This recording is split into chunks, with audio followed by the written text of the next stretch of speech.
just two quick questions, actually. The first one I forgot to ask you yesterday. What I really wanted to hit at with preservatives in our food and alcohol, does that cut us off from our spirituality? No. It The doesn't? only thing that cuts you off from your spirituality is holding yourself in a vibration that doesn't allow it. And you certainly have power to dominate the vibration of the carrot. Okay. Okay. Man against carrot. Okay.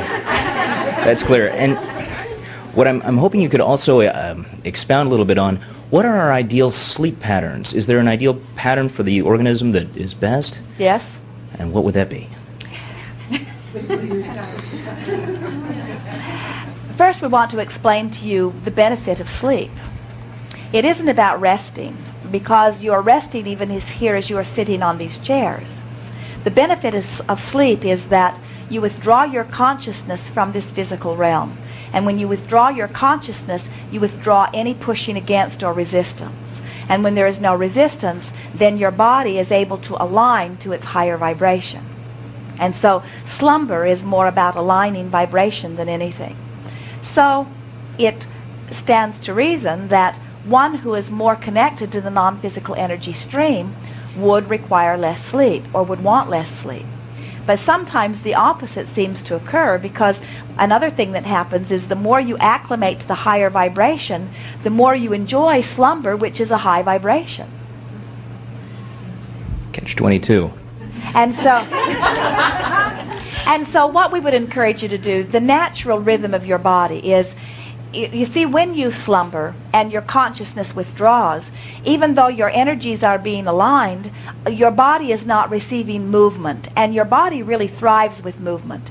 Any of you who become sedentary, and your society sort of does that to you as you work 8 hours but your body really is a body of motion. In other words, your body is an organism that wants to move.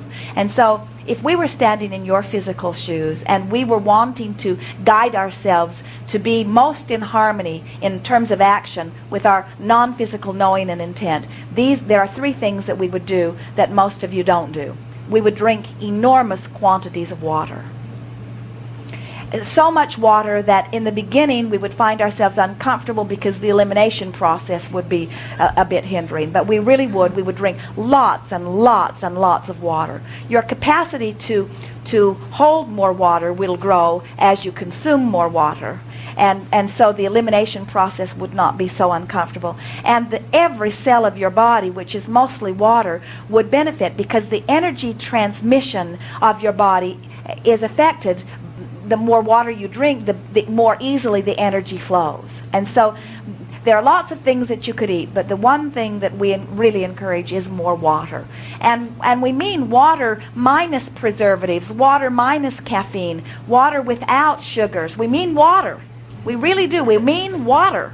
Mm-hmm. Water with minerals, water with all of the natural stuff that is in water. We would drink water. And we would find a source of it that is pure without too much dealing with. In other words, if you can find water that is water, that's what we would drink, water. The other thing that we would do is that we would move our bodies intentionally. In other words, we would find reasons to move. And by moving, we don't mean dramatic exercise. We mean moving. We mean motion. We mean walking, mostly. Moving the body, moving the arms, flexing the muscles, stretching the muscles, movement.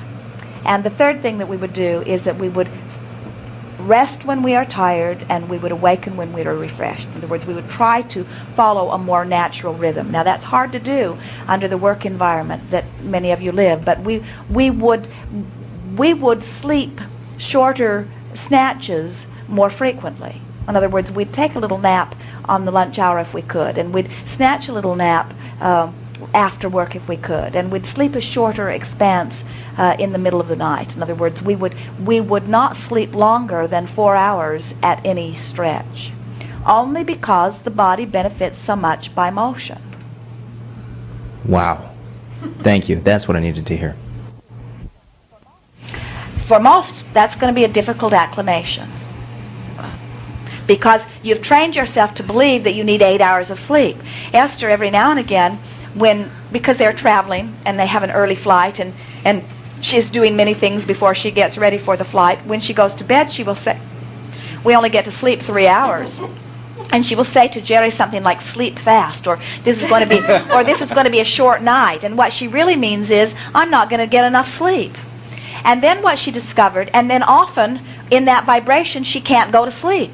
Even though she's only got 3 hours, she sees the clock ticking away, and she will say to Jerry, I don't think I slept at all. In other words, I laid here for 3 hours, but I'm not sure I even slept. And so we encouraged her to begin, rather than seeing this as a short night of deprivation, to see it as a long afternoon nap, a lazy long nap. We have enjoyed this interaction immensely. You are doing extremely well. Be easy about all of this. Relax, lighten up, laugh more, play more. Get your cork up there floating. And it is our promise to you that you will live happily ever after. We have enjoyed this immensely. There is great love here for you. We are complete.